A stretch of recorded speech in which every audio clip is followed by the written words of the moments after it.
This conference will now be recorded. Go ahead. Welcome to the AnCan Advanced Prostate Cancer Virtual Discussion Group. And I'm Herb Geller, and I'm being on our mediator and monitor tonight. So I'm glad to welcome you all. Those of you who want to know, at least in DC, it's cooled off a little bit so that we could go outside. I actually was able to mow the lawn today. But last week was so brutal, I wouldn't have even tried. But Rick, did you want to share a picture with us? Yes. So there is a certain picture I'd like to share.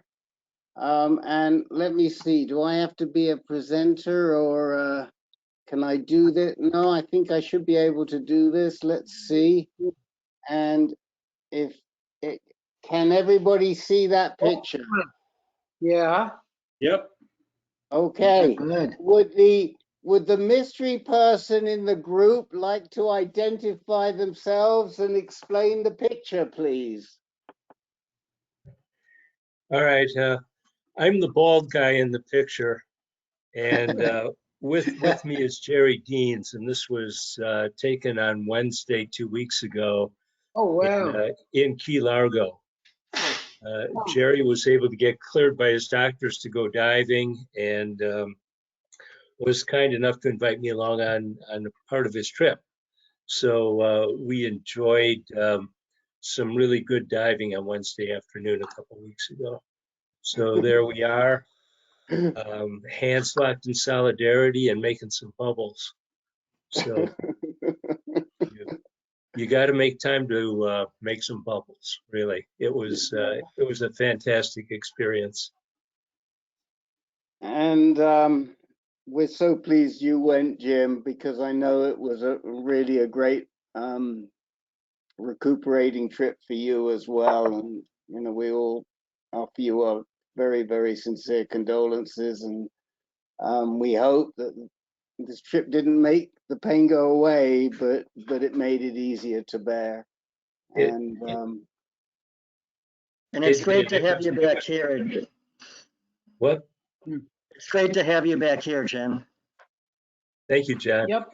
Yeah, it was therapeutic for both of us. Jerry and I got rained out one of our days and had the opportunity to spend the whole afternoon just talking. So it was great. And for those of you who most of you know Jerry Deans, and in fact, I'm actually working on some advocacy for him to see if we can get him into the managed care Lu177 program. I just stopped writing the letter to come onto the meeting. But Jerry is also a nationally renowned grief counselor, amongst some of the wonderful things that he does. And we are so anxious to get him lutetium, and I think we'll be successful. I really hope we'll be successful. Anyway, I have a lot more pictures, but I'm not going to share them with you, including some interesting sea life as well. But, we'll return to the mundane. Right. Okay, let me get off. There we go. Okay. Okay, it looks to me like we actually have no new people here tonight, so we can simply focus on updates from all of us, and that's great. So actually, Ted Healy, you said you had to leave early, so why don't we go to you? Thank you, Herb. Boy, Key Largo, did a lot of diving there when I was a kid. Great to see Jerry and Jim. You guys rock. And let me just say thank you so much, Ted, for helping them try to make it happen. I know it didn't quite work, but they were really grateful to you. I know Jerry was. It brings tears to my eyes seeing that. That's just so awesome that they were able to pull that off. It's awesome. So at the advice of this group, I went ahead and had a genetic test done. And I'd like to thank the people at OHSU, phenomenal genetic counselor, Stephanie. My insurance company did not pay for the consult, but I felt that it was important enough to go forward and do it. they didn't pay for the test either, but thanks to Stephanie, they found what's called a sponsor test because I met the criteria of being stage 4 metastatic and having a family history. Results just came back. I have a HOXB13 gene. My whole journey in prostate cancer can be summed up by you're the exception, not the rule, as my urologist kept saying as we went through the tests and things just got crazier and crazier. So LHSU wrote a wonderful letter that I then passed on to every member of my family. But I like to thank AnCan for pushing me off the dime to get this done. So, I mean, you circulated the results with us, but it wasn't clear what mutation they found. It's called a HOXB13. I'll read what it says here in the OHSU letter, and I can certainly send the letter to Rick or whoever else would like. Anybody who would like the name of the company, the test, the result, anything, please let me know. I'd be more than happy to share it. So it says the analysis of HOXB13 revealed an increased risk variant, small c period 251 G and then less than A, and then in parens, small p, uppercase G, small l, Y84, uppercase G, LU, and parens. Men with this variant have an increased risk over the general population to develop prostate cancer. At this time, this variant is not known to increase the risk for other types of cancer. So then they go on to say how it affects my family. As we discussed, your test result also has a meaning for other family members. We all have 2 copies of the HOXB13 gene. We inherit 1 copy from our mother and 1 copy from our father. We only pass 1 of each copy to each child. Therefore, your full sibling and your children each have a 1 in 2, 50% chance to have inherited the HOXB13 variant. The chance for your half siblings, which I do have 2 half sisters, to have the variant depends on whether you inherited it from your mother or your father. And it's not clear if you inherited the variant, from your mother or your father, though it seems more likely you inherited from your father, because my father did have prostate cancer. Therefore, we recommend sharing this information with relatives on both sides of the family until inheritance is determined. Now, what's really cool is the company is offering to test each of my family members for free if they act within the next 120 days. Right. So I'm really thrilled. Thank you, AnCan, for pushing, Rick for pushing me, and everyone with AnCan, Herb, all you guys. And I'd like to thank OHSU for making this possible and the company for offering the test. So there you go. What was the name of the company, Ted? It's called, hang on 1 sec here. See if I can find it.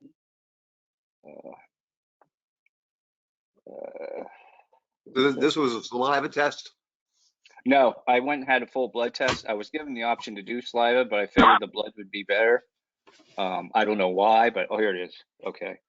It's Invite, I-N-V-I-T, Yeah. Invite, Yeah. diagnostics. Yeah. So a couple of things I want to say. I did a little bit of research on HOXB13 because somebody else who joined Ken Anderson's under 60 group and was diagnosed at 39, he's now 40, also had HOXB13. And I have heard of it before, but I didn't really know much about it. And it is very specific to prostate cancer. I cannot remember the details. Herb's probably looking it up and he can explain it to you. But the existence of the mutation makes it easier for prostate cells to duplicate and spread, or replicate and spread, I should say. Herb or Len, do you want to say anything about HOXB13? The first thing I wanted to do is interpret a little bit of what Ted told us. And Ted, when you read the original numbers, what you're reading from in the report is that your DNA is composed of 4 bases, 4 sugars, A, C, T, and G.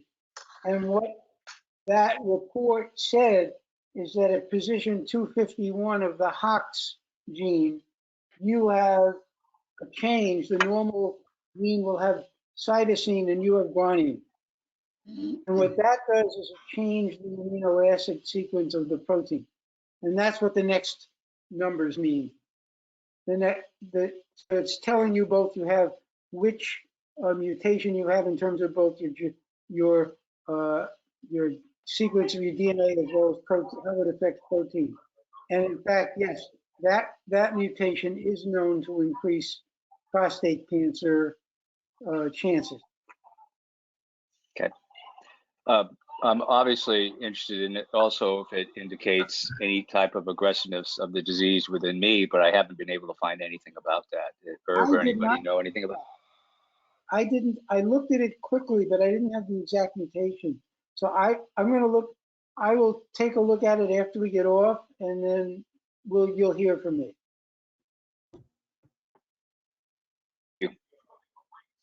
See, one other comment about this. You said that your father had it, so you figure it was from him. My father died of prostate cancer. I figured I had the genetic problem from him, but I didn't. I had it from my mother's side. So it's just another thing to think about. It's my mother's side that had breast cancer all over the place, and that was the cause of it, that genetic problem. Okay. Any other comments on what we've heard about HOXB13? Herb, if I recall correctly, it wasn't an actionable mutation that can be targeted with anything. No, it doesn't seem to cause like a protein kinase change or a change in signaling where you could actually go in and combat it with a drug, at least for now. Right. And it seems to have a very important part in development. HOX genes are incredibly, all the HOX genes are important in terms of our development. So that's where its major function is. And so, but this one happens to change prostate development and also outcomes. So what I would like to say is that if this HOXB13 appears in any of your germline testing, it makes it all the more important for your offspring, as well as your male family members, but especially your offspring, to probably start testing at an earlier age, because they're more likely to develop prostate cancer with this mutation than without it. So rather than... If I may, Rick, I'm sorry, I forgot to mention too, the company suggested at age 40, that my kids get tested. So I just want to throw that out there. Yeah, you know, I would say get tested at 40, but I would also say get your baseline PSA at 35. I mean, look, we're looking at a guy right now who needed surgery at age 39 with HOXB. So, I mean, it's anecdotal. There's always the exception, but why not err on the safe side? And since we actually have a case of somebody at 39, and believe me, if they needed surgery at 39, they were most likely carrying the prostate cancer several years before. Right. So that would be that's the take-home message for the people here, is if it shows up, make sure male offspring start getting tested earlier, you know, and if we find it and it gets taken care of, I don't think there's any additional risk. But that Len or Herb or Peter, Jake, would you say anything about that? Well, I mean, the problem is, as Len points out, it's not actionable, but it would be worth getting tested earlier because it means you could catch it earlier. Invitae is in the process of developing panels that are multi-cancer detection panels. And while you would obviously know that the other family member has this, they're actually looking for other genetic markers or genomic markers that would indicate that the cancer is actually present. So you might talk to them if they have planned upcoming trials and a family member tests positive. Would there be a trial that they could look at their multi-cancer detection panels and participate in that study on an earlier basis. Right. So before we move on, let me just catch up. Larry Fish, welcome. Do you have anything to share with us tonight? Here, not tonight, thank you. Okay. And Ken, are you there? Yes, he's unmuted. Ken? I unmuted him and he muted himself back again. Okay. Hold on. I'm here. Yeah, Herb, I don't need any time. Okay, thanks, Ken. Yep. Okay. We also We have will- someone that joined on the telephone, Herb. Would you care to identify yourself? Is it Dennis McGuire, or is it somebody new?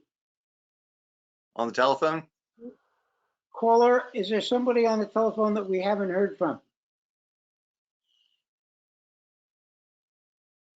Caller 01.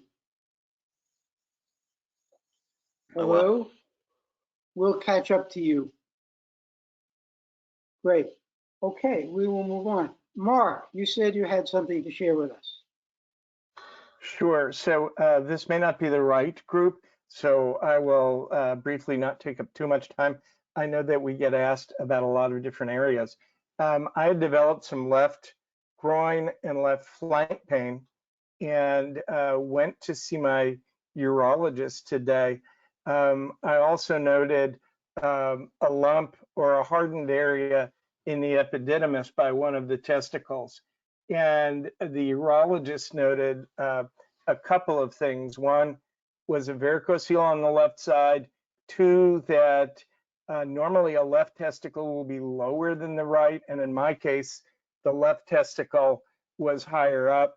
And there were calcifications in the epididymal area. And the thinking was that the TULSA-PRO that I had done shuts off the ejaculatory ducts. You have retrograde flow and develop epididymitis. And now it's all calcified. That may be one of the complications that comes out. The urologist told me he has 4 guys who now have left flank pain and epididymitis, because those two things will go together, flank pain and epididymal inflammation. So I'm sitting here with ice and some meloxicam, and hopefully that will alleviate some of the discomfort. Just wanted to share that. Interesting. I hadn't heard of that before, but you know, it's like everything's new.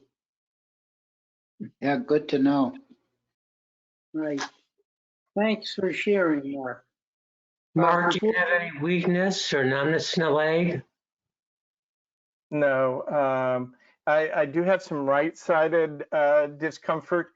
The worst part about this, Rick, you'll go along and agree with me there, is that he told me to stay off the bike for 2 weeks. No heavy exercise for 2 weeks.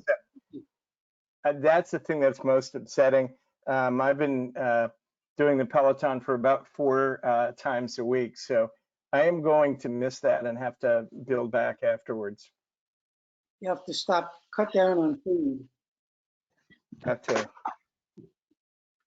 Well, yeah, that would kill me too, I have to say. Before we move on, let me just ask Paul Frieda, welcome. Thank you. Do you have anything to share with us tonight? Nothing for me tonight. Sorry I'm late. That happens. Okay. So next, Jake, why don't you tell us what's happening? Okay, thank you. I had a PSA test last week. My PSA unfortunately did go up, went up from, but it only went up 6 points. Now, if you have a low PSA, that might be a lot, but when I had a 506, 6 points is very, very small increase. So I'm actually happy and satisfied at the moment. I plan to continue with the oral chemotherapy that I've been on. So I have been having additional or extra or more pain than usual, my legs and my lower back. and I've been taking more oxycodone and ibuprofen during the day. And the doctor gave me a prescription for a fentanyl patch. I haven't used, I got it, but I haven't used it. But so I do have that in my armamentarium. If that's the right word. So Yep. I haven't Jake, I think gotten actual blood test results back, so I don't know what my alwats is, if it's up or down or whatever. But I was very satisfied with the only 6 points rise. Yeah, because Jake, your doubling time was pretty fast, and this really, I mean, it may mean the drug is working. Yeah. Well, yeah, my calculations, we talked about this before, but my calculation, my formula says the doubling time is now 58 months. Well, whether that holds or not, we'll see. But I mean, who's going to be around in 58 months, right? So exactly. No, that's good. I'll That's 58 great. days. So this may mean it really works. Yeah, Jake, I take that as a win. So do I, Ken. Thank you. Just for this month. Yep. That's it. One day at a time, buddy. That's all it is. That's all I had, Herb. Thank you very much. Okay, well, thank you for sharing. That was really, that's really good to hear. So we have caller 02 on the phone. If there's a caller, could you identify yourself? Yeah, it's me, Herb. I'm having internet problems here. Okay, John, we'll catch you. And welcome, Julian. How are you tonight? I'm good, thank you. Do you have anything to share with us? Just an update. Okay, that's doable. So I will definitely get back to you. Thank you. So, Dennis Correia, tell us what's up.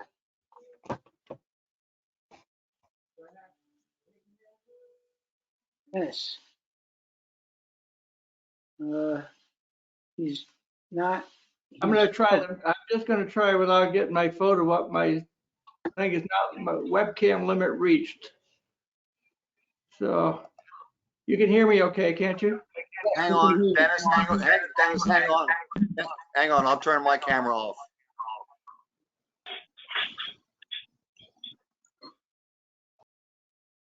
Okay. Dennis, Okay. yes. There I am. Okay. Last week I gave you a quick update on my PSMA PET scan that I had out at UCLA, the PET CT scan, PSMA. And then shortly after that, I got back home and was able to get in to see Dr. Singh to go over the report, which I tried to explain last time I was on here and not very successful. So anyhow, as he looked through this, he said it didn't look too bad. That was just reading the report. And his initial thought was, well, why don't we get a somatic test of the tumor in your prostate, because that's the biggest one right now. And I agreed to do that. So that's in the works. I've got a local urologist that will get the sample done. And I'm looking at Foundation One to do that. And his next thing was to continue with my drugs that I was on before, the abiraterone and Lupron or something similar to that, and agreed that I could do the reduced dose of the Abby with food. And that was pretty much at that point, that's where we were. However, after looking further at the actual scan images, he has come back and said, we need to do, well, first of all, still get the prostate tumor biopsied and get the DNA sequencing done on that. And let's see. Oh, get a consult with a radiation oncologist from my local oncologist here in Tucson to possibly look at radiating the prostate, my right femur, neck, and my sacrum, where the next three largest areas show up on the scan. So I'm in the process of trying to do that. I have the urologist identified, but I need a referral from my local doc here that is presently still in India dealing with his family's COVID problems. He will be back this week, so I'm just gonna hang in there, and I should have something by the end of the week. At least they plan to go forward with the biopsy and the submittal to Foundation Medicine. As far as the radiation is concerned, this is a whole new trick for me. Haven't had any radiation through my 5.5 years or so of dealing with the cancer. So I don't know very much about it. I think, Herb, you had some prostate tumor reduction. I mean, I had both radiation to the prostate and to a couple of mets in bone mets. Okay, was that IMRT? This was SBRT. SBRT? Yes, and I think for most of us, we would, I mean, I guess, you know, certainly I had SBRT. I know Dr. Mark had SBRT, and I think we've had several others have SBRT lately, and it certainly is showing its efficacy in clinical trials. And you know, those of us that have had it, I don't think we've had too many untoward side effects. Okay, good. And that's a shorter course too than the others, right? I mean, for the prostate, for me, it was 5 sessions, and for the bone, it was 1 each, just 1 session for each bone site. Okay, so that might be an option for me when I get to talk to a radiation oncologist. Rick, if you're on, I don't know if you have any knowledge of anybody here locally in the Tucson area that I might consult with. Yeah, there's a woman that everybody seems to like at Banner, and I'll look up her name in a minute and I'll send it to you, but I don't think they have the up-to-date equipment, and you can check. And the big problem is if they don't have it, they try to sell you on what they've got, Dennis. Okay. And if it were me, I'm sure there must be some SBRT equipment in Tucson, and I would settle for nothing less, because you're going to be going for somewhere between 4 and 7 sessions with SBRT versus 25 sessions up to 30 sessions if you go IMRT. Right. And you know, you just don't need to be schlepping your body in there every day. Yeah, so they would be hitting my the prostate, and then the sacrum, and then the femur. Right. So you've probably got 5 sessions or so, depending on how they do it. 5 to 10 sessions are for your sacrum and your femur, and then you've got another 20 to 25 with IMRT to the gland. And there's no reason to do that when you can do it with 7 with SBRT, but you've just got to figure out who's doing SBRT. Right. And they could do all 3 areas, SBRT with at the same visit when I go to. No, well, I mean, you're going to have 7 visits probably. You're probably going to have 4 or 5. They can do the prostate in 4, but they like to do it in 5 because they can bill for 5. And then, as Herb said, he had 1 session for each of his 2 mets. So you're the same sort of situation as Herb. Okay. Right, and we've heard, I think Joel put in the chat window that he also had SBRT with no negative side effects. So I think there are different machines that can do it, but I think they, clinically, they haven't shown any difference. Yeah. Right, Yeah. and I just want to clarify something. Julian is saying he's getting an IMRT VMAT, but Julian, that's for different. That is for your pelvic girdle. And what we're talking about here for Dennis is just focused on the gland. It's coming back and doing the primary treatment. There are some occasions when they will also radiate the pelvic girdle too.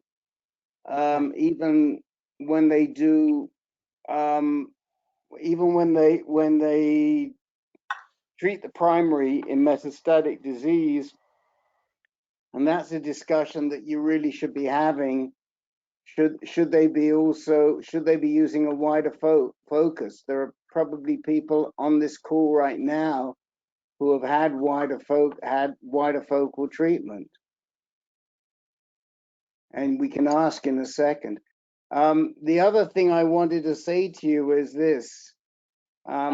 It's never been clear to me whether the metastatic lesions are the same as the prostate lesions. I think there's a new study that says that there are, but in the past, it wasn't. It was thought that the prostate lesions might have a different picture to the metastatic lesions.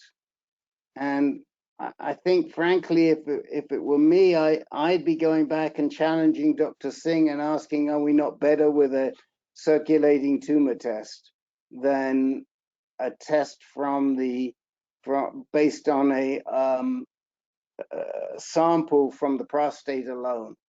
I don't know. I mean, Rick, the papers we've read really, and that included Foundation Medicine study from Memorial, really said that the first source should be the primary. Yeah, that's kind of what I've read too, and that's going to be representative of the other tumors is as the latest information that I've obtained that I've read. So that's where we're, and he wants the fresh tissue sample, and especially where it's easy to get it from a biopsy of the prostate compared to some of the other sites. But I think I've also heard what Rick is saying, and that is a report that suggests the presence of circulating tumor cells in and of itself, independent of where you're doing, which tissue you're using for the genomic tests. The presence of those cells in the circulation are predictive by themselves of the course. And I think that's going to become more standard in the future. I don't know if that was one of the ASCO presentations, but I read that in the last week. Well, I think what the ASCO presentation said that there probably isn't much difference between the prostate and the circulating tumor cells.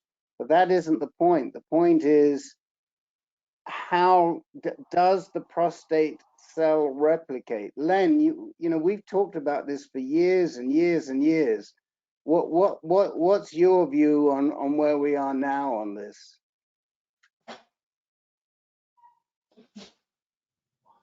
You're muted. You're muted, Len. I believe the experts don't appear to agree on this. That's the problem. Remember that paper you and Herb and I were discussing about truncal mutation giving rise to the metastatic clones? Truncal meaning coming from the primary tumor in the prostate. And yet then there were other papers, I think by Nelson at Seattle, who were saying that metastatic lesions tended to be homogeneous and not necessarily the same ones that were present in the primary tumor. So I don't think anybody can say with certainty. I mean, yeah, which is why let me just follow up, and then I'll go to you, and then you come in up. Which is why I would go with the circulating tumor cells, the blood test, because those are in your blood. We don't know where they came from, but it's like it's exactly what Dr. Mark just said. Well, I guess, Rick, what I was going to sum and say, look, if the prostate is still there and accessible, and the CTCs are sampleable, maybe to cover all bases, you do both. Yeah, but you're not going to get, you could, but then, I don't know, insurance would pick up a solid and a blood. Well, I don't know, but you know, I think this is still something where the literature is not certain as to what you should do. That's exactly why I would go for the circulating tumor, because then that's covering the most options. That's exactly why I would go, because the literature isn't sure, I would go for a circulating tumor cell test, which is pretty reliable. And then what happens if for any reason they cannot get enough circulating tumor cell tissue, which can happen sometimes, we've seen it happen, then you go back, then they don't charge you, you go back in and take a sample from the prostate. But the prostate's never been a reliable source to represent all metastatic tumors until that recent Trunkel paper came out. And as Len says, I don't think there's agreement on this. No, I don't think there's agreement. And so I think the thing you need to do, Dennis, is really just talk to your physician and see what they think by reading the literature. Yeah, I think, Rick, when you send me that radiation oncologist, would they have a opinion? Say that again? Oh, Yeah, no. you're going to send me the name of somebody? No, I wouldn't rely on her. I would be talking to Singh, and I would be, and you know, you can call David Marshak, and he can get an opinion from his pathologists at Foundation Medicine and see what they say. They may be, I don't know if they'll step out, you know, if they would step out but you could ask them. Yeah. But no, I'm not comfortable that this lady here is at the level to debate that. Right. Okay. And it's also not clear, by the way, Dennis, I just did a search of SBRT in your area, and it's not clear it's there. Yeah, that's afraid of. You know, Professor Bill had some fairly strong opinions on this, didn't he, Len? On metastatic lesions? No, on the primary versus the metastatic lesions. Yeah. Yeah. Yes, he did. He believed that the metastatic lesions were more reliable for the driver mutations. Yeah. Yeah. I believe. Well, you know, for what this is worth, and it's only anecdotal, N equal 1, me, I had 7 mutations identified in my prostate when I was first diagnosed on biopsy. Then when I had a bone lesion, they biopsied that, and there was only 1 mutation. So I don't know what you take away from that, but I think if I recall correctly, my oncologist said, well, it's possible that if they had sampled a slightly different part of that bone tissue when they did the biopsy, maybe they would have come up with a different mutation. So again, you know, I think it boils down to they don't really know for sure. Right. Yeah. So Dennis, I think you want to have that discussion. Should it be circulating tumor cells or primary or your prostate? And I think it'd be worth just continuing that discussion with your doctor. Yeah. Okay. That's good. Good point. Okay. Any other comments on CTCs versus primary? Or any advice for Dennis? Okay. Then we'll move on. Jim Marshall. Tell us what's up.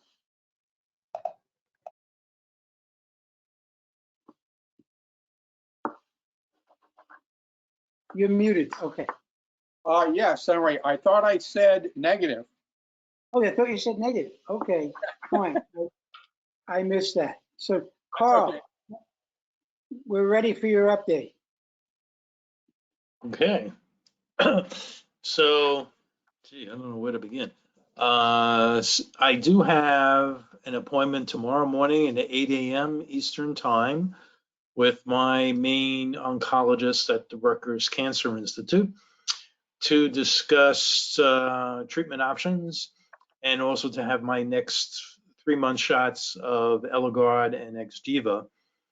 The discussion tomorrow will be focused a lot on the trial, which I've been waiting for at Weill Cornell with Dr. Tagawa, which had been recently delayed because of a shortage of actinium, which some of you may know is similar to lutetium. It's a PSMA type of a treatment, if I'm correct with that description.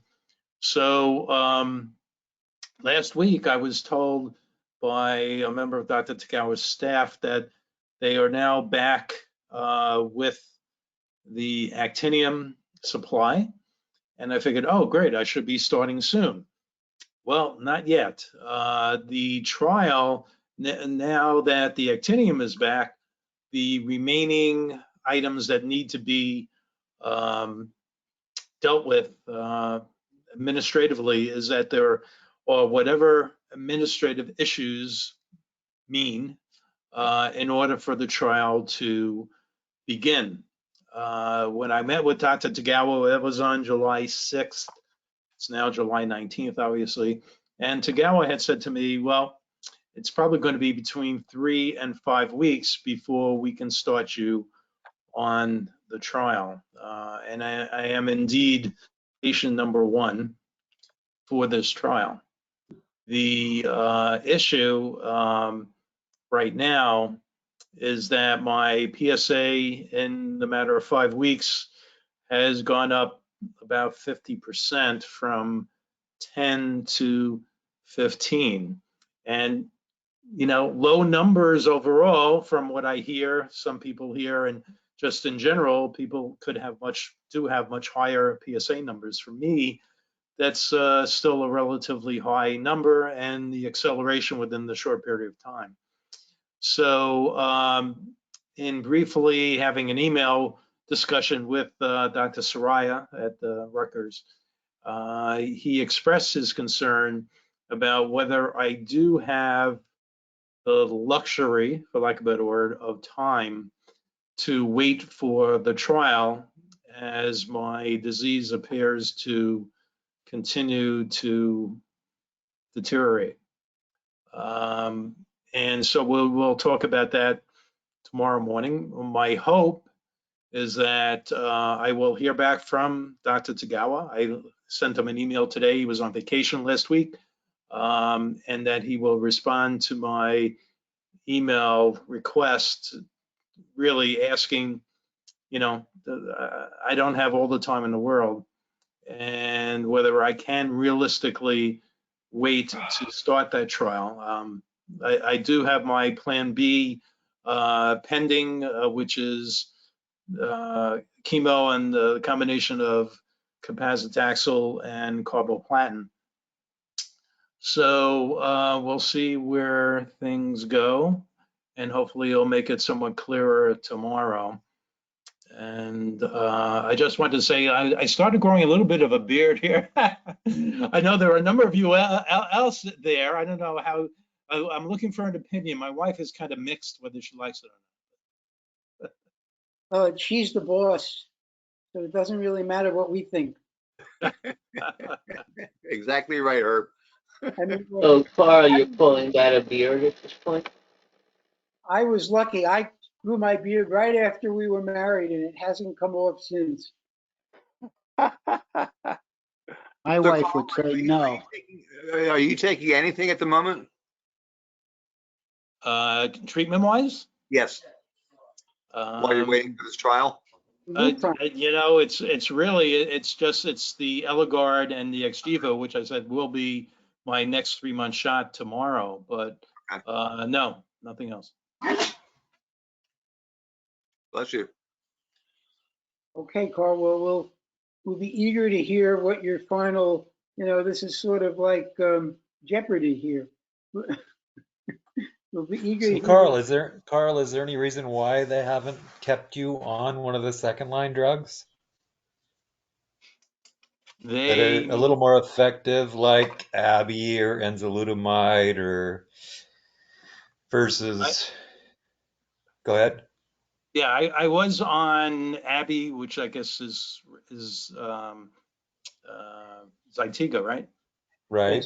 I was on that a while back. I was on it for 6 months and it had failed me. And then that's when I went on to the PARP inhibitor, since I'm BRCA2 positive. Got 2 years of pretty effective treatment with keeping my PSA as undetectable for a year and 9 months before it eventually failed. So there's nothing that I've become aware of that the next legitimate or logical step for those of us who are BRCA2 positive is after the PARP has failed, although thanks to Len, he did send me a link that carboplatin does appear to be effective for those of us who are BRCA2 positive. Well, we've been saying that for a long time, Carl, with the greatest respect to Len. We've been telling you forever and a day that carboplatin is effective against against the BRCA. And this is not new news. Go back and listen to some of the recordings, and from the very beginning, we've said to you, because we know carboplatin is effective against BRCA, and in prostate cancer they tend to combine it initially with docetaxel, but cabazitaxel is a little gentler. Go ahead, Ken. Well, I was just saying, the fact that that clinical trial has been dragging on, another 5 weeks could lead to 10 weeks, and you just never know. So yeah. I don't know that I would just hang with a PSA that's doubling, so quickly. And I'd probably step up and get going on, what's your T levels at the moment? Is Lupron or the other drug holding your testosterone low? Oh yeah, it's less than 7. Yeah, that's low. So yeah, and yeah, I also just don't know if I'd wait. Kind of interesting is that I was trying to compare 2 different Foundation Medicine reports, genetic reports. The first one I had was back in January 2019, which identified me being BRCA2 positive, P10 loss, Temperus 2, MSS, and some other things. So the latest Foundation report was as a result of a liquid biopsy that was done as part of another clinical trial that I participated in at Weill Cornell. So I called Foundation Medicine this morning. I said, can I really compare the 2 reports? And they said, first of all, the liquid biopsy report is what's called as being de-identified specifically for the reasons of the clinical trial. They don't show me as the person who is relating to the report, although clearly it is me.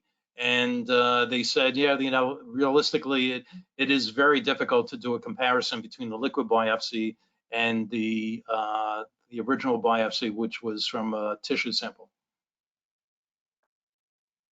And the liquid biopsy report was very short. I mean, there's very little identifiable information. It doesn't mention, it mentions BRCA2. It does not mention P10 loss or Temperus. It does mention my tumor burden, which, interesting enough, that it is lower based on the liquid biopsy than the tissue biopsy. And Foundation Medicine people or person on the phone I spoke to, he said, well, that's a good thing. except unless you're considering Pembro Keytruda, where you need a high tumor burden, but otherwise. Well, that's interesting information too, that they're not the same. Because it's just what we were talking, I mean, other than the fact that they're temporally separate, it's kind of interesting that they're very different. That's it. So, I mean, Carl, you know where I stand. We've had this conversation. We don't know when actinium is going to show up. We don't know when the administrative things are going to get up. But we do see that your PSA is not stable. So, you know. Yeah, also, unfortunately, once I do have chemo, I would not be eligible for that trial, but so be it. For how long? Yeah, I mean, usually, you know, delay. you might not be eligible for that trial, but the fact is that that trial is one dose of actinium versus multiple doses of whatever the radionuclide might be. It's trying to make the tumor hot for Keytruda, and they're throwing in enzalutamide. I'm not really sure why. It's a very speculative trial.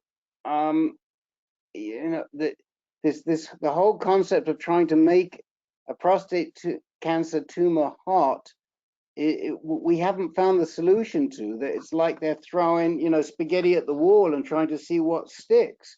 And it may be that the actinium works, but if I was going into a radionuclide trial, I'd do what Dennis McGuire has done. I'd get into a lutetium trial, and there is managed access to lutetium trials right now, and the chemo wouldn't take you out of that trial, and frankly, you'd finish up in a better trial, and by the time you're done, we may even have lutetium approved because it's going through accelerate. What do they call it? Herb accelerated. Right, accelerated approval. Right. So I don't think that that's a downside, and you know, at the sake of sounding this group, or at least the moderators of this group, sounding like a broken record, you know, we all think dive in and get that carboplatin into yourself along with some taxane, because we see that's going to really have a positive impact for you. And frankly, once you make a decision, you're going to feel much better. This is the worst for you, to be doing nothing and sitting on the fence. I agree with that. Carl, I've never had carboplatin, but chemo, and Ken will attest to this, chemo is not that bad. It's really not bad at all. Yeah, I mean, I clearly remember a number of you here have told me that several times, and I do remember that part. Thanks. Well, take it to heart. Yeah. Yep. Go with the stuff that's known rather than the unknown. Would be my recommendation. Yeah, I guess the only real reason that I've been holding my hat, and it could very well be a moot point, and I will move on, is that Tagawa said, and he says he very rarely, if ever, tells a patient that potentially this would be a cure. And, you know, it could be a marketing scheme from him, and, you know, maybe he wasn't being totally honest, but that sticks in my mind. Okay, so you heard it here first, and people may disagree with me. There is no cure. We don't have a cure for this disease. We can manage it indefinitely. I'm not cured. I was treated in 2007. I finished my treatment in 2010. I'm not cured. It could come back any time. We don't have a cure for this disease. No cure. And any doc who says there's a cure needs to be questioned. Show us evidence that there's ever been a cure. Challenge them. I think it's not responsible, and there's a doc I particularly like who uses that word, and we have to have a discussion. It is not responsible in my view, for a GU med onc to talk about cure for prostate cancer that has a 4 in the Gleason score.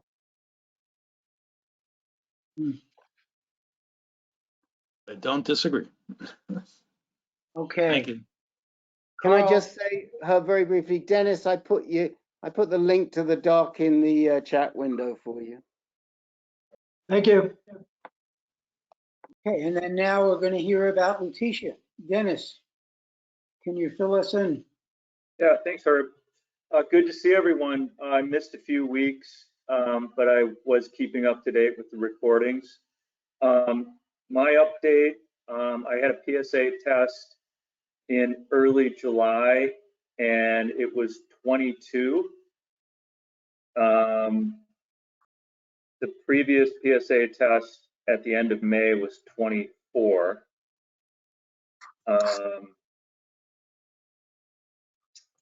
Next up for me, end of August, I'm going to have scans and another PSA check. And that's all the protocol. That's the timetable for the trial. Mm-hmm. Well, it's 22 and 24 close, but in the right direction. Any other comments? Anybody?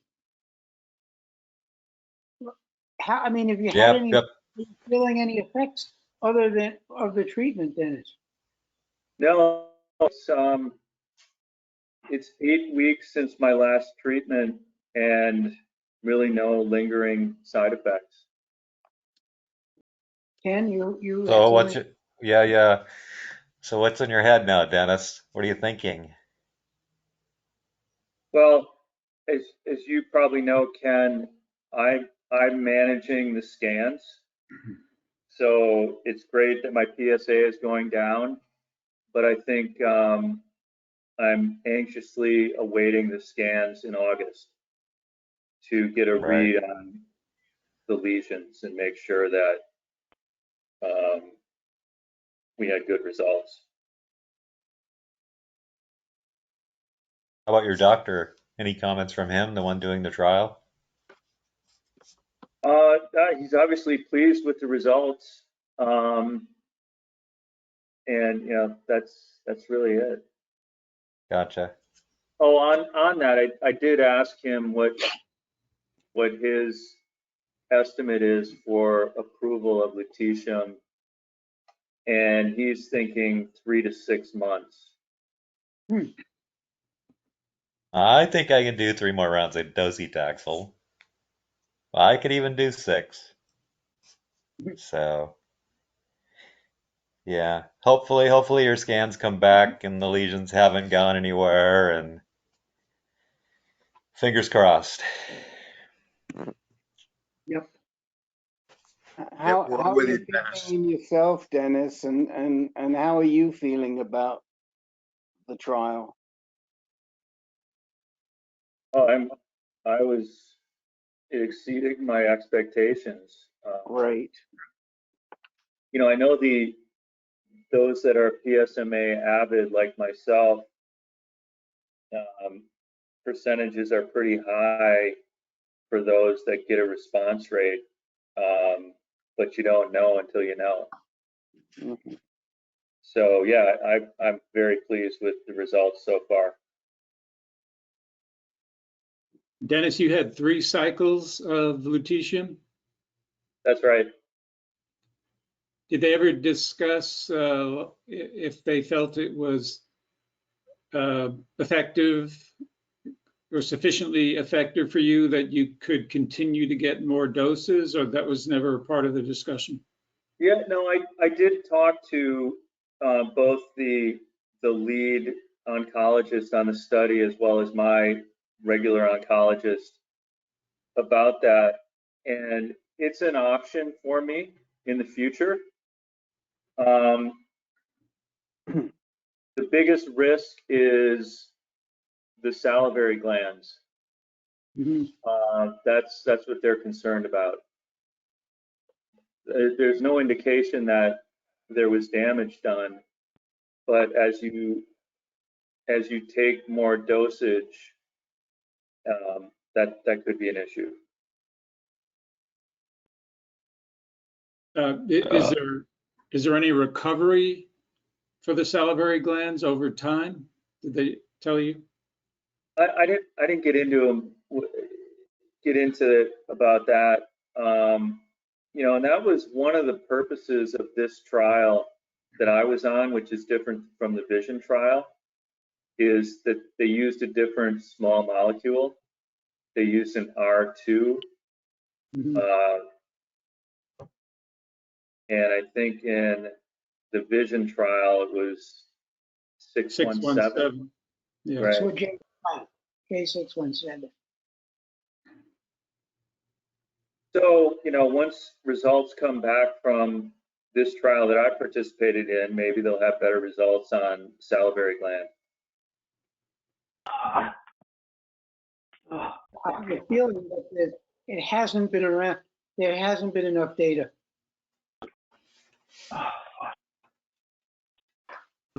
I'm wondering if anyone's heard from Bryce, because, you know, he took a different path with a large molecule, Bryce Olson, just saying, I haven't talked to him, but, you know, I think I'll give him a call and maybe report next meeting. He also had actinium too, didn't he?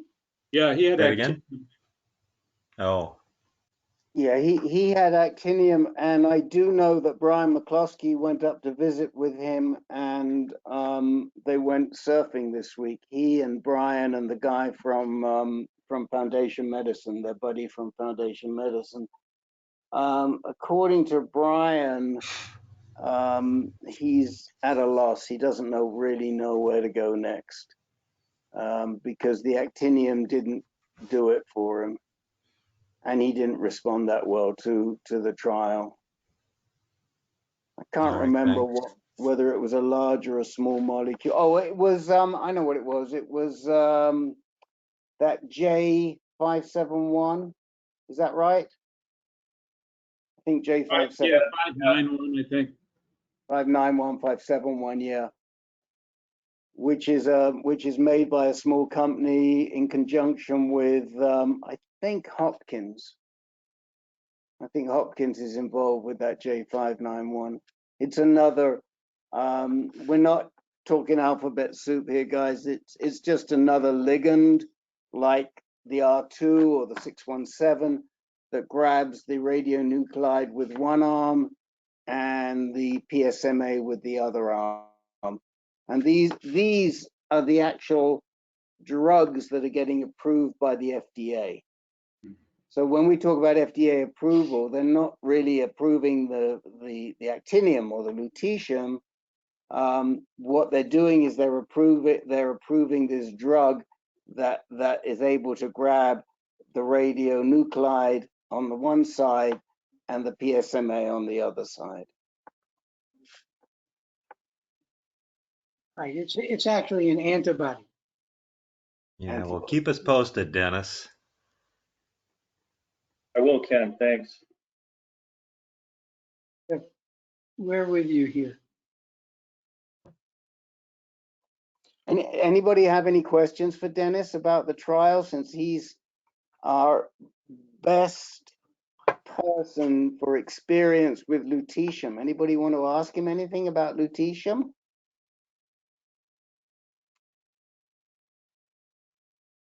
I guess not.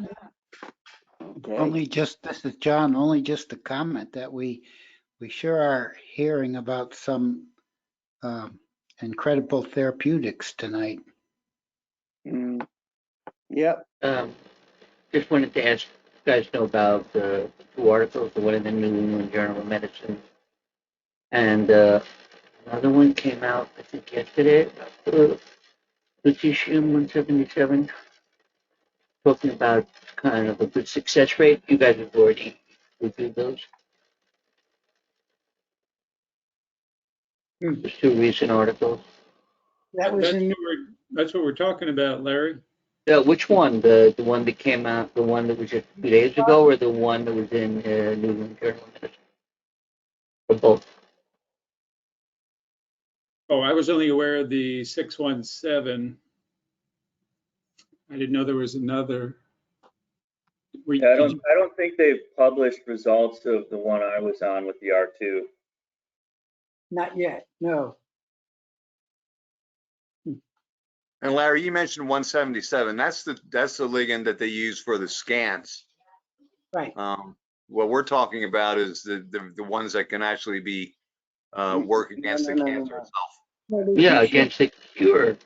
No, lutetium, guys. 177 is actually a radionucleotide that is designed to cause that cellular damage. Okay, Right. so it's got enough energy to cause damage. Right. Let's just clarify. Lutetium 177, or sometimes 177 lutetium, is not what they use for the scans. It's what they use for the management or curative treatment, whatever you want to call it. The radionuclide they use for the scans is either gallium 68 or the 17F DCF-PYL, the Pylarify. Okay, Right. I stand corrected. Sorry about that. Well, Dennis, please keep us in the loop. Let's see how let's just hope that this thing takes it to do something. Well, any other questions for Dennis or on lutetium? Okay, well, we'll be following you for sure. So next, Gary Peters, that's something you wanted to share with us? I had been reading and I'd understood the standard of care for metastatic castration-sensitive disease to be Lupron and enzalutamide or abiraterone. But then I was reading something which suggested that the standard of care would actually be Lupron plus abiraterone plus docetaxel. Is that accurate? Okay, we discussed this in one of our previous meetings, that there was a trial that reported results at ASCO where they combined docetaxel, Abi, and Lupron and compared it, if I remember, Len, to Lupron and Abi. And at least when we read the data, we didn't see any big difference. Len, is that what we did? Yeah, we were wondering what was the contribution of docetaxel. We didn't see it. So while it was a clinical trial reported at ASCO, the 3-drug combination, when we read the results, it didn't strike us as being all that substantial or different. So the difference here, and it goes back to the Stampede trial, I believe, and the other one at the same time. What was the other one, the big one around the Stampede trial? And Latitude? Latitude. Yeah, Latitude, thanks. And the conclusions that came out of that, and I cannot tell you how they compare because I don't know the nature of the men that were in the trial that Len and Herb looked at from this year's ASCO, was that it's a function of how much disease you have. If you have what they call low volume disease, meaning only 3 or 4 sites of metastasis, then the standard of care, and I think this is actually the standard of care in the NCCN guidelines, is Lupron plus either abiraterone or enzalutamide, or probably the other second line at this point, apalutamide or maybe even darolutamide. Now, if you have multiple sites and what they call high volume mets, which I think they define it as greater than 5 or 7. I've seen different numbers. Depends on they recommend that you do docetaxel first and then follow it up with abiraterone or enzalutamide. Do you guys want to comment on that? I think that's correct. Yeah. And do you know this last trial you looked at, were they high volume, were they low volume, was it just a mixture? I think it was high volume, but I don't remember exactly right. Yeah, high volume disease responded better to docetaxel. In the low volume, docetaxel didn't appear to be helpful. Right. So Gary, does that answer your question? By the way, it's abiraterone, but if you have trouble with that, just call it Abby. Right, Abby works here. Okay. Yeah, that answers the question. And my other question was, I am taking Abby. I have been putting on a lot of weight, and a ton of it must be water weight because I'm like swollen and I'm retaining fluid.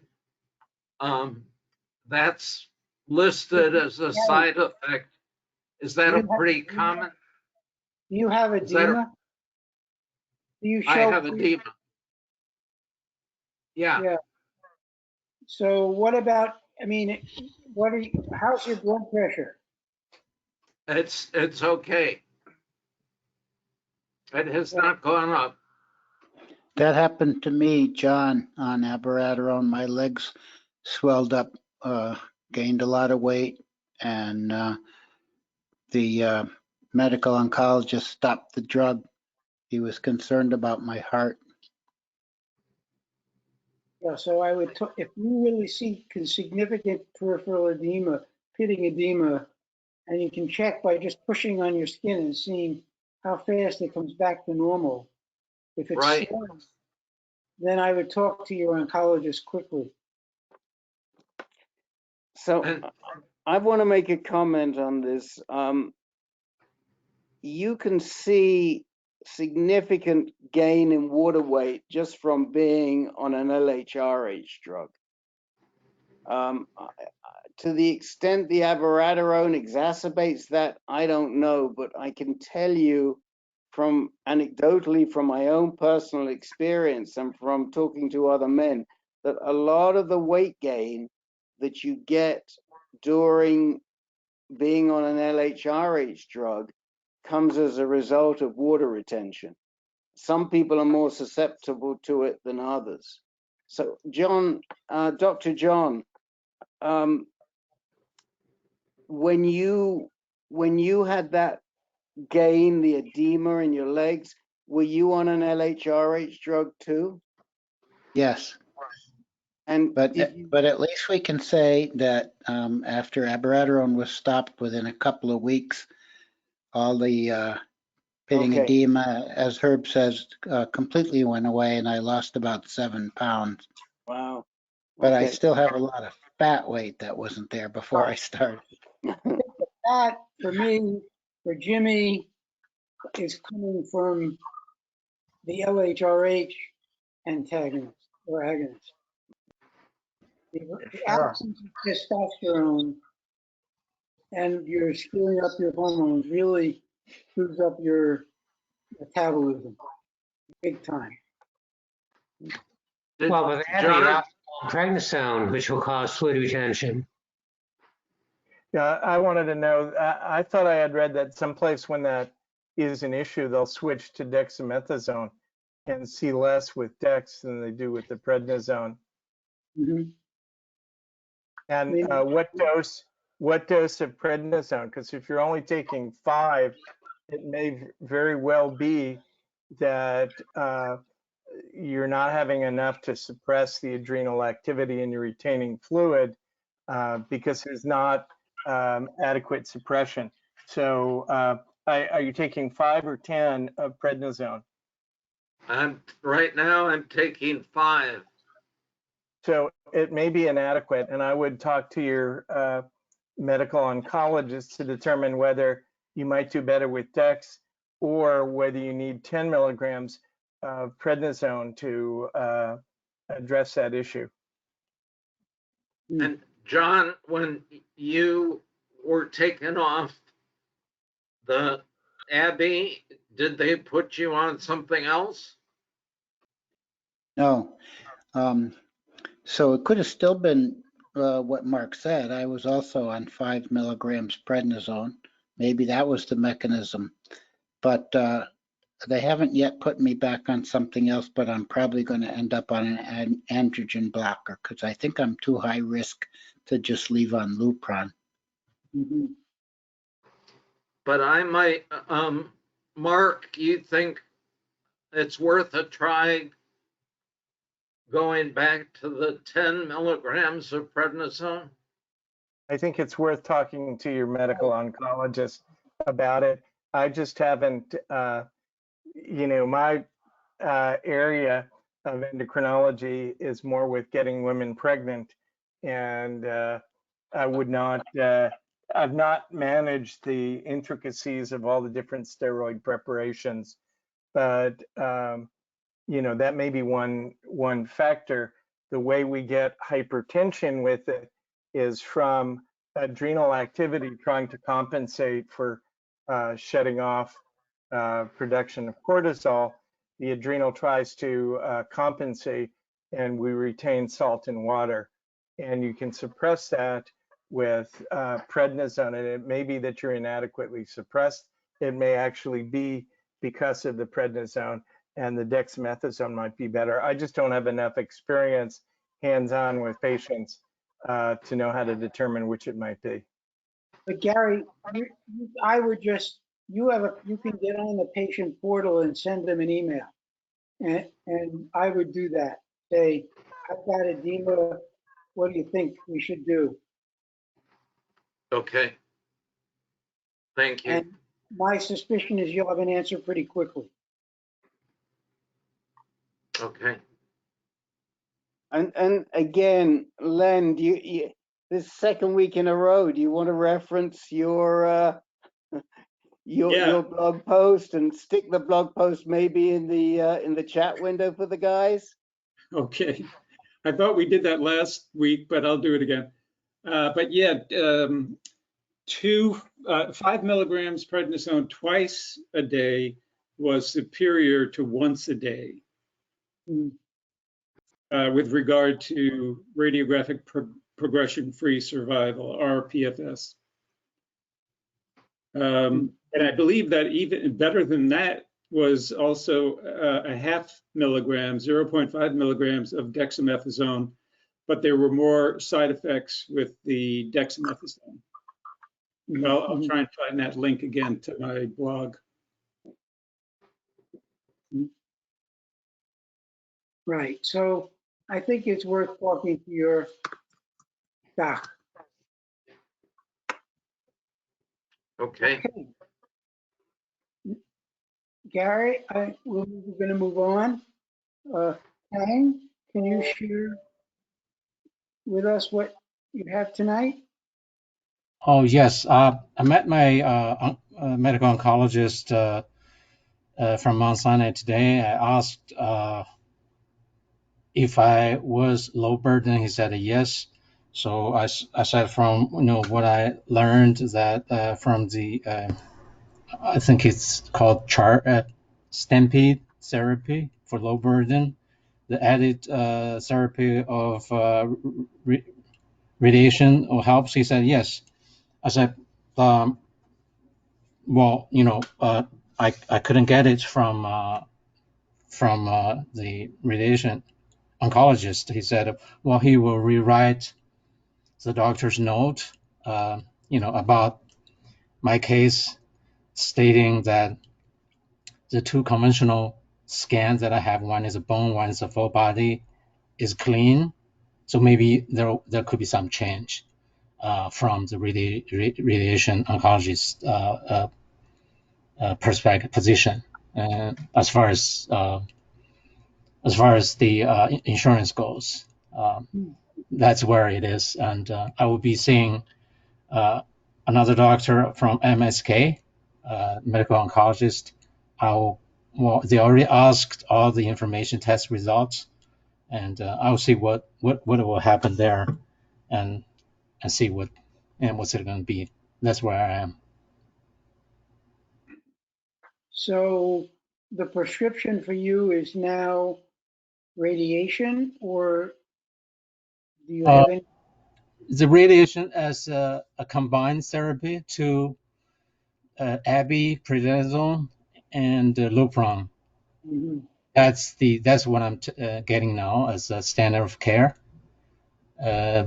So the adjuvant therapy of radiation to the primary tumor supposedly is a plus for an oncological outcome if it's low burden.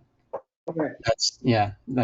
That's what I understand. It seems that my doctor from Mount Sinai agrees that too.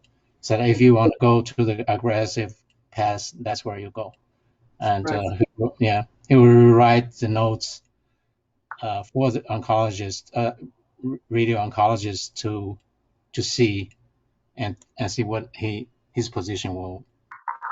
So Kang, what did your guy say about CT 3D conformal radiation? Did he have a comment on that? I asked him about that. He didn't. I think he hesitated a little bit, and he was saying, I said, well, is that ancient? He said, well, maybe have a lot to do with your Medicare insurance. He doesn't quite know. Yeah, but he did mention it's not precise. The 3D comparative, it's not very precise. It's like Lynn said, it's not worth it. There's more possibly there'll be more damage than what you are getting. So it seems like for newly diagnosed person at the beginning of the journey, you don't even have to get a PSMA scan, because with that, if you get it no evidence of metastasis, that's good. But if you do get evidence of metastasis and you show it to your medical doctor, and you didn't discuss about the possibility of you might lose a lot of treatment option because you are metastasized, and then I guess that's a take home for someone who is at the beginning stage of Well, Kang, it's Ken. Yeah. Go ahead, Rick. No, you go ahead, Ken, and then I'll. Yeah, Kang, I just wanted to say good job for working a little extra harder and getting the ball rolling to get the gland radiated. Yes, Ken, this is a big encouragement because it's tough. It really is tough. Yeah, I mean, sometimes I almost want to give up. It's like, Good just job. trouble. I would just stay with the standard of care. But yeah, it's like 2 days I want to give up, and the third day I said, well, maybe I should just try it. And and it's just getting Kang, you heard earlier on tonight that Dennis Correia, who has been treating his disease as metastatic disease for 5 years or more now, even today, his medical oncologist says maybe we should radiate the gland way down with metastatic disease. Dennis has metastatic disease, and it's only at this point that his doctor is telling him, let's radiate the primary.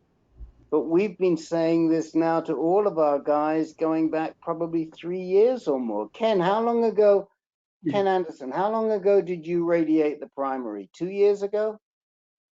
Actually, it was in the fall, the same year. So January, February, I got diagnosed. By November, I was radiating it. How long ago was that? How many years ago? 2017. Yeah, so we pushed Ken into asking for that. So we've been pushing this issue because we've seen men have great benefit from it.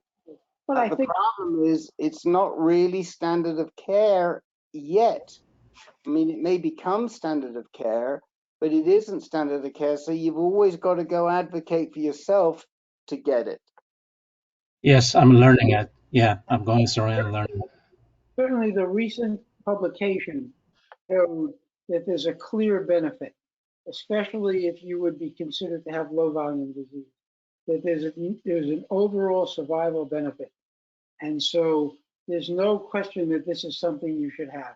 And it's backed up by data, even though we were encouraging it even before the data had been published. Right. It's, yeah, I guess without AnCan, I will never know this is possible. Probably I would just go on with the standard of care without Right. knowing. Yeah. You've got to give a good fight. You just, we believe that you're your own best advocate. And, we can certainly find physicians who will say to anybody who wants to listen that this is something that needs to be done. Right. Yeah. I think the Fighting. issue is it's just a lot harder to do with Medicaid, but you have to really push through to find someone that'll go to bat for you. Right. Right. It is a fight, I guess. I mean, fighting also for my laziness or weakness, because like when Ken was saying, it's a good struggle. He really understand. It's like sometimes I would just want to give up, which means but it's better now. I'm getting closer to see what's going to happen. Okay. Yeah. Let's see what Memorial says. Maybe they can. Exactly. Yeah. Yeah. Thanks. I'll update it after the visit of next week. Mm-hmm. Okay. We will expect to hear what you found. Peter, you said you had something to share with us. Sure, I have a success story that's probably not applicable or pertinent to everyone, and it's not that technical. But without going into all the details, I live in Hawaii, but I find myself now for several months in Minneapolis, and sometimes I'm on the West Coast as well. And I do, for, I don't know, since the get-go, for the last 6 years or so, I've been doing blood tests every month, kind of really watching my disease carefully and taking action when it's needed. And I also have a port in me from my chemo last year that needs to get flushed every 6-7 weeks. And not every place can do that. So, here I found myself in Minneapolis, and what to do is I started looking up labs and getting, kind of going down some dark alleys and so forth. And my partner suggested, why don't you just establish care with a PCP here in Minneapolis since you come here. So I did it, and it was real simple. So I have a PCP here as well as one at home on Maui. And I went to see her last week, and she set up a blood test for me to do my monthly blood work. And I have an appointment tomorrow to get my port flushed. So if, Len is the only one I know of that does a lot of traveling back and forth and to and fro, kind of like me. But, some of us do that. And I'm just curious whether anybody else has bothered to have a secondary PCP or do something just to facilitate care wherever you are, so that you're not kind of left in the lurch thinking, oh God, my doctor's 2,000 miles away. I got to call them. How am I going to deal with this? And you feel like you're in handcuffs, that you can't move about this country freely without worrying about how you're going to get treated and this and that. And also on that note, I take a couple of medications. One is darolutamide, which comes from the company, from Bayer, and the other one I'm on Orgovix now, which comes from the company. And they're really accommodating. They just ship it to wherever I happen to be. They call me up, and I tell them where to ship it to, and by God, right on time, it's there. So anyway, so I just want to give you a positive note that I've found a way to work around the medical system, and that it works for me, and probably doesn't work for everybody this way, depending on their insurance, but it sure is a big relief to me. Yeah, Peter, I can second that, Peter. Happy you brought it up, because it does allow you to go from one side of the country to the other. For me, I get chemo in the Northwest at a different medical oncologist office than I do in Arizona. So I don't have to run back to Phoenix in the 115-degree temperatures. I can do it in Vancouver, Washington, where it's 70. So yeah, I'm glad you brought that up. It's a great point. Labs are done, chemo's given, the results are posted on a portal, and I share it with Paul in Houston. It's pretty dang good. And I also get my drugs shipped to the Northwest, not to Arizona. Yeah, I'm glad you brought it up. It's a good point. Well, Len must have the same situation. I do, yeah. I agree with you, Peter and Ken. Going back and forth between Connecticut and Florida, I have oncologists in both areas that I trust. In fact, they know each other, so that's even better. And they freely share all the results of the tests that are done in both areas. So it's great. It's real. I think if you're living in more than one place, you really should be prepared this way. So I have the $64,000 question for you, Mr. Kafka. Did you leave a couple of AnCan business cards with the new PCP? Of course, of course. Of course. After I see, I tell them what I'm doing and give them the flyers and the cards, and they're very interested. Yeah. Good. Okay. So we have Ken Carlson. You've just joined us.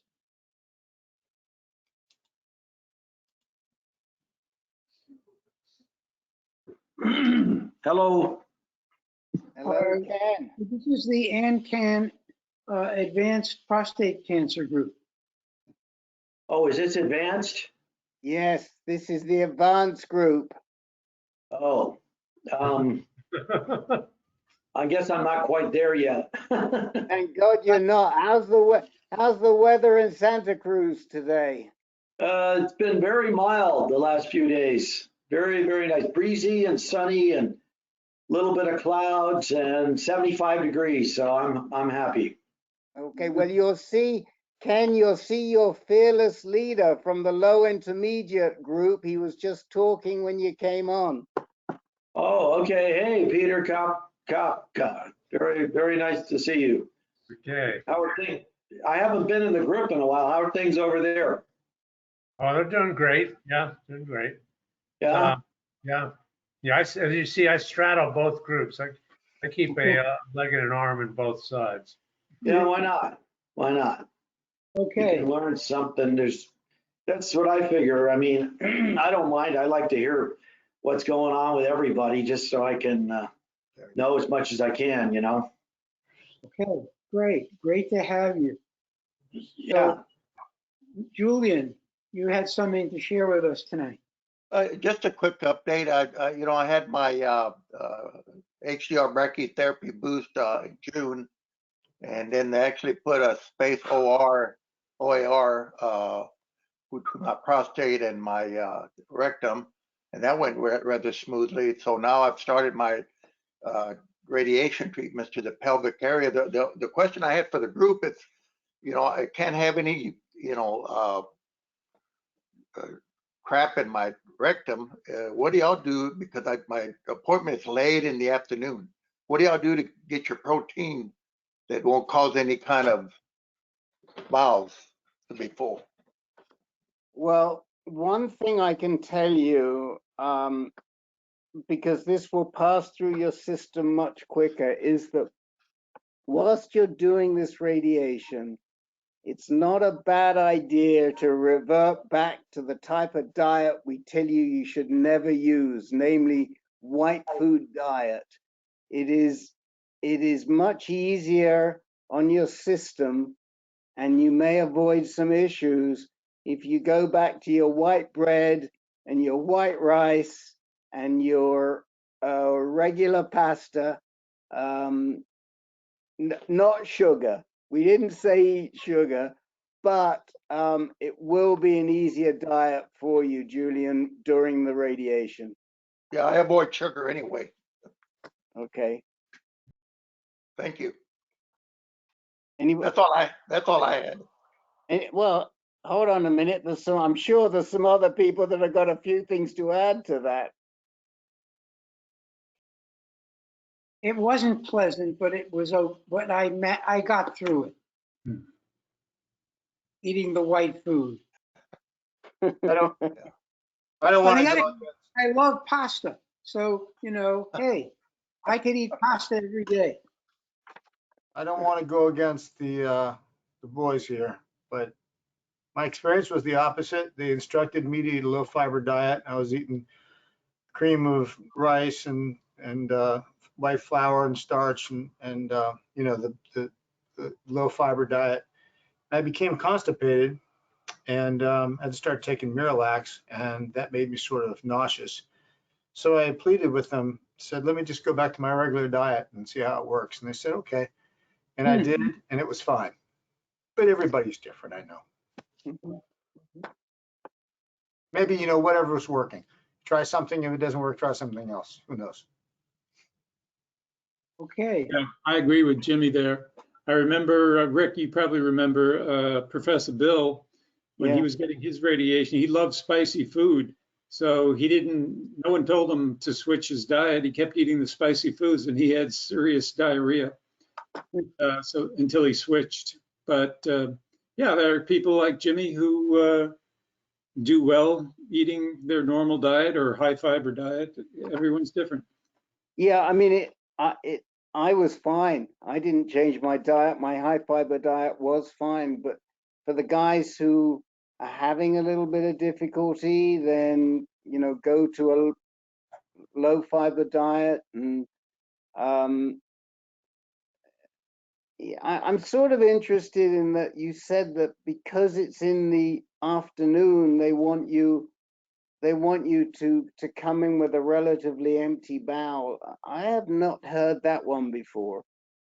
Has anybody else been told, you know, when they've had an afternoon radiation appointment that they need to watch what they eat before the appointment?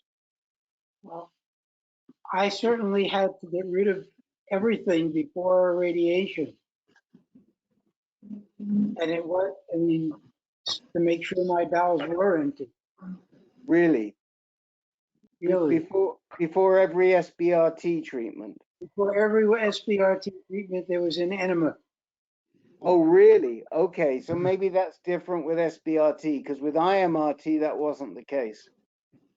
With IMRT, you're doing so many more treatments. Yeah. I mean, at 37 times, I was going to take 37 enemas. Glad I didn't have to. But they wanted it empty. Mine were in the morning. They still wanted it. Maybe you're into it, in which case. Not 37. Not all at once. No. Anyhow, we have now, I think anybody else want to say anything? Because I think we're pretty much. I had a quick question about aberiterone, people's reaction to it. My PSA has been going up and down since I started it. It's like, it was 1.2 before I started, and after 2 weeks, it went down to 0.8. A month later, 1.3. The next month, 1.4. The next month, 1. Month after that, 1.6. And then 1.1. That's month after month reading. Anybody else had that kind of results after starting Abby? Take anything else? Were they all with the same lab, Jeff? Oh, yeah. Yeah. It's Kaiser. Are you taking anything else, Jeff? Well, Lupron or... Oh, yeah, that's important. Yeah. Okay. Yeah, well, it stopped working effectively, so I started Abby. And it's just the PSA has not, in fact, if it hadn't gone down this time, I was going to have to go get another pet, but it didn't. It went down. But I was just wondering if anybody else has had this where it goes up and down every month. Are you doing any exercise? Oh, yeah, I walk twice a day. I walk about a mile. I have bad knees, bad hips, so I can't do too much walking. But I do weight. I lift weights. So About what, are you taking any supplements, Jeff? What kind of nothing that's supplements? not nothing that you're not supposed to take. Calcium, vitamin D. That's it. And, I don't and know. it was real strange. For a couple of months, I could not gain weight. I was losing weight if I didn't eat a huge amount of food. In the last couple of weeks, that went away, and I'm back to eating normally again. I don't know if that's the abiraterone, but I've never had that occur before. Well, what did your oncologist say with these numbers? Well, it reached the point last month where she was going to have me get a cat or a PET scan, and because it went back down to 1.1, she figures it's at least stable. And because when I started, I was at 1.2, and we're watching it month by month. Some people don't react at all to abiraterone, and their PSA doesn't ever go down, and it doesn't do any good. And I'm not sure, unless they do a scan, I don't know exactly where I'm at. But I just wondered if anybody else had had that experience. My second question, do you also watch your testosterone? Is it fluctuating up and down as well? They haven't been checking it lately. It was always under 20 before I started the Abbey. I mean, for a couple of years, it was under 20, which is what they would do. And I had a specific test done twice, and it was 6 in one and 8 or 9 in the other. So I don't think testosterone, well, I don't know. It's Abby doesn't seem to be reducing my PSA a whole lot, but the other thing that my oncologist says is that it either reduces or stops the growth of your metastasis. So unless your PSA rises, much more, it's not time to move on yet. And I've only been on it for like 6 months. And I'm thinking the same thing, Jeff. But my last 9 months, my last 2 or 3 readings are all 1.7. Oh, yes, you mentioned that last week. Like a rock. So, I mean, it's keeping things in check, but I don't, well, I mean, the up and down is kind of weird though. Yeah, but it's below 1.7. That's only 1.1. Right. It was, I mean, I wouldn't be surprised if it hit that. I'd be happy with 1.1. What does your oncologist say about you for that not changing, but being a little high? He said, it's not going up. Okay. Thank you. That was.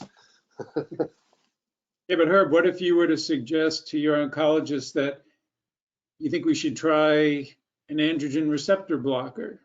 I don't know. I mean, I think her feeling is there's no reason to change if it's working. I mean, I could discuss it with her. I mean, I don't know how long you've been on Abby, but in Jeff's case, after 6 months of Abby not really doing anything beyond what Lupron was already doing, I'd be thinking, why not try something else and see if we can get it down to near undetectable. I mean, that's a thought. I mean, my own sense for me was that I was thinking it certainly has brought it down. It's just not bringing it down any further.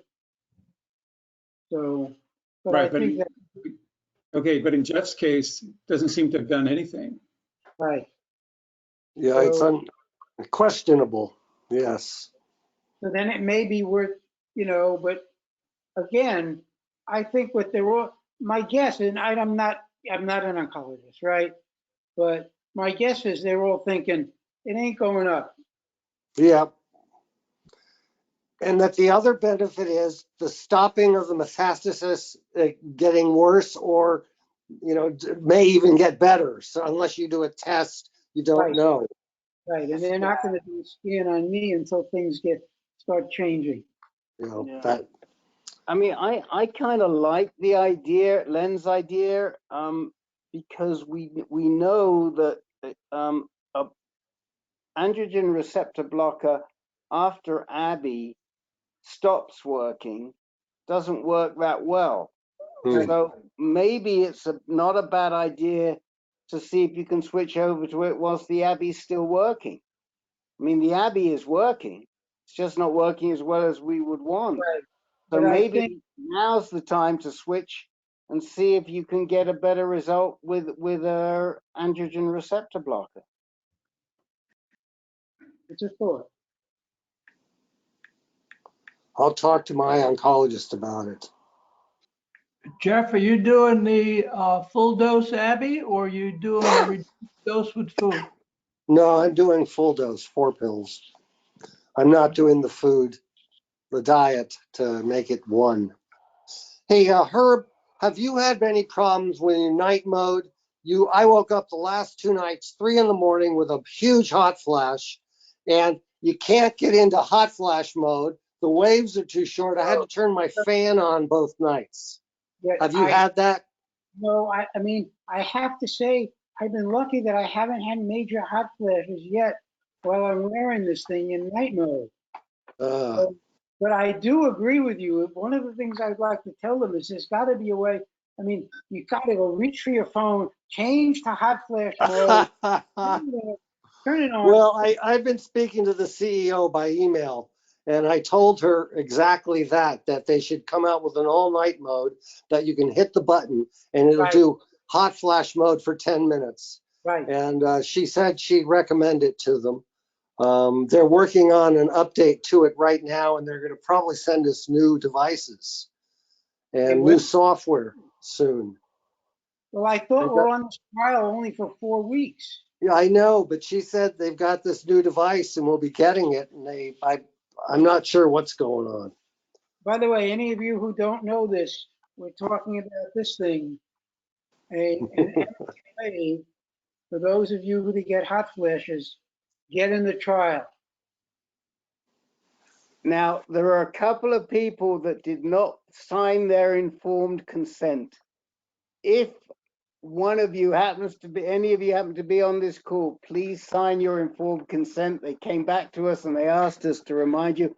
I don't know who it is because of HIPAA, but I know a couple of people didn't sign their informed consent. The other thing is that they are coming out with a Wave 2 device. So they may be switching all you guys up. They are delighted with the response they're getting from all of you, but they still need a bunch more guys. So sign up. Peter Monaco, do you have one of those gizmos? No, I do not, and I didn't sign the form. Guilty as charged. Oh, you don't have, did you apply? I did not. But if you didn't apply, you don't have to sign the informed consent. It's only hold on a second, Hub. It's only if you applied and you got a gizmo, but you didn't sign the informed consent, they're the ones they want to go back. But Peter, are you dealing at all with hot flashes? It's kind of strange, but it's not that bad. I don't know. I'm on Abby and prednisone and Lupron, and I do get a little bit overnight. It's pretty predictable. I'll wake up, after sleeping a couple of hours, and I kind of feel a little warm, and I just kick off the blanket. My wife and I like the room cold anyway. And we're one of these people that we sleep in a frigid climate with a comforter, which makes no sense. I realize that, but so I just take off the comforter for about 5 minutes, and I'm good to go. So I don't know. Well, listen, it doesn't cost you anything. Sign up. Marty Weiss, I don't know what's going on because they still need more people. What I can do, You have to have a minimum number per day to get in the trial. What's that? Because you have to have a minimum number of hot flashes per day to get in the trial. Yeah, Marty, how many hot flashes a day are you getting? I need the, Your Oh, it varies. I'd say 4 or 5 a day. Is that 4 or 5 a day? Is that too few, Herb? Do you know? Might make, if I think they were looking for 7, but 5 might make it. Well, I would try again. Marty, I will send you, I'll send you I'm writing it down after the meeting. I'll send you the name of the guy there, Andrew. Call him and tell him you never heard back, write him, tell him you never heard back from the company and we were talking about it again and see what happens. Okay, I'll send it to you right after the meeting. Okay, thank you. Pleasure. Peter, do you get wet when you get a hot flash? Does your head, your whole face, your chest get all wet? No, not at all. Not at all. I don't think it's worth it for you to wear this device. It's you just don't have it bad enough. But yeah, it's not that. It's really not that bad. You know, I'm on the Zytiga now about 7 weeks with the Lupron, of course. So I'm assuming that's long enough to know. Well, look, here's my thinking on this. It may not be that bad, but if you get them and you've got a device and it gets worse, you've got the device. Right. Right? Yep. I'm thinking like down the road. I'm not disagreeing with Jeff. I mean, I know what Jeff's talking about because that's how I was. And, you know, it's really, really inconvenient. But guys, they're giving you a free device. They even wanted to give me one. I said, no, my hot flashes stopped about 10 years ago. I said, thank you very much, but I don't need one anymore, thank God. But, you know, I'm just thinking, if you can apply and get one, and, you know, you've got to fill out the survey once a week, and you've got it. And if you ever get into a time where you're getting these hot flashes a lot worse, you got the gizmo. They're not going to take it back from you. Right.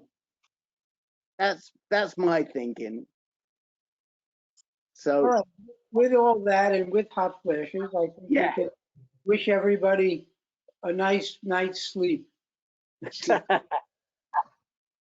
Thank you. All right. And Good job. Good job, Herb. Okay. Thank you, Herb. We'll see you all next week. Yep. Okay. Bye-bye. Good night. Good night, all. Good night, all.